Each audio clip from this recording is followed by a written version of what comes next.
Editor. Let's bring in our guest. Remy Bourgeot is an economist and fellow at IRIS, which is the French Institute of International and Strategic Relations. Remy, thank you very much for coming in to see us here at France 24. The situation with Orban and Hungary first. Is this a specific issue or is it part of a larger malaise across Europe?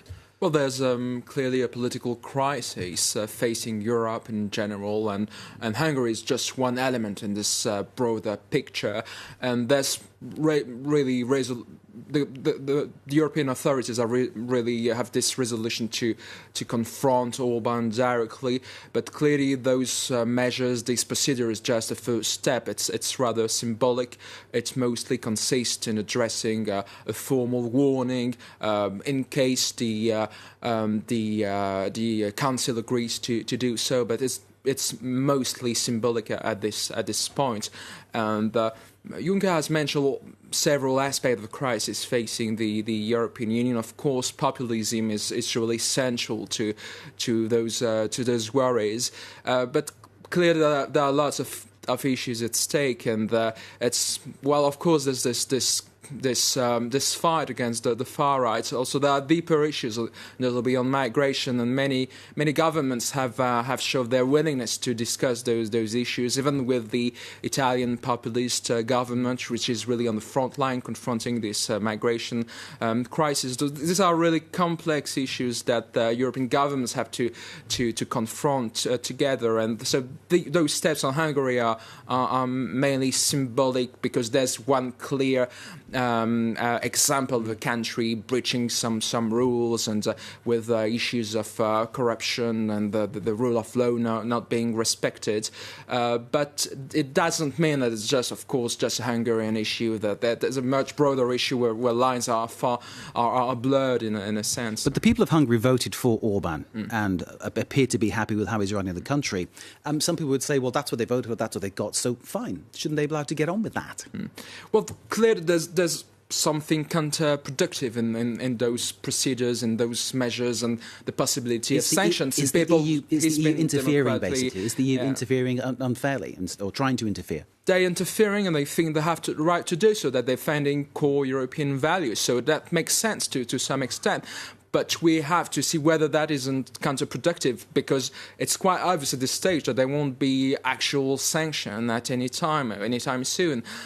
So what's really the point in making those threats to exacerbate the political crisis and the confrontation between progressives or liberals and on the one side and people like Orban on the other side? It doesn't really amount to a genuine strategy to address the populist movements sweeping across Europe and this deeper political crisis. And it's that split within the states, with the 28 or 27 post-Brexit bloc.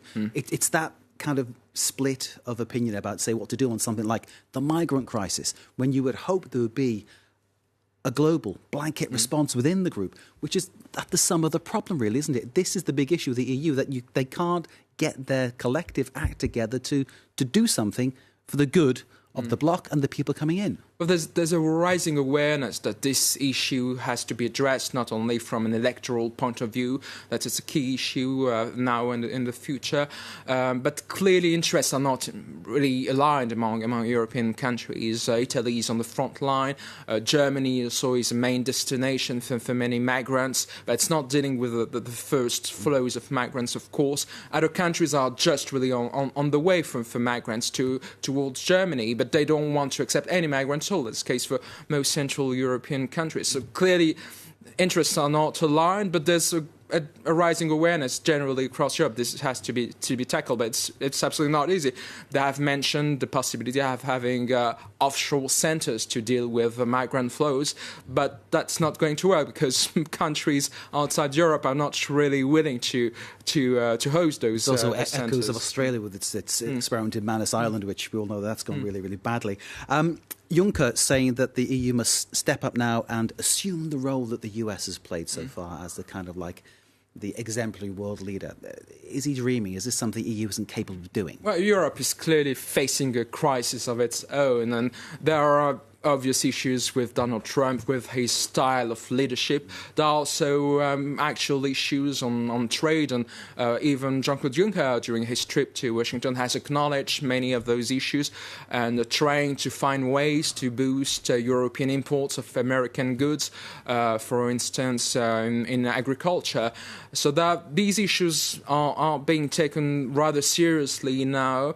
It doesn't mean really accepting Trump's approach, but even on that, there are clear lines of division among European countries, between France and Germany, and not to mention, of course, the UK with Brexit.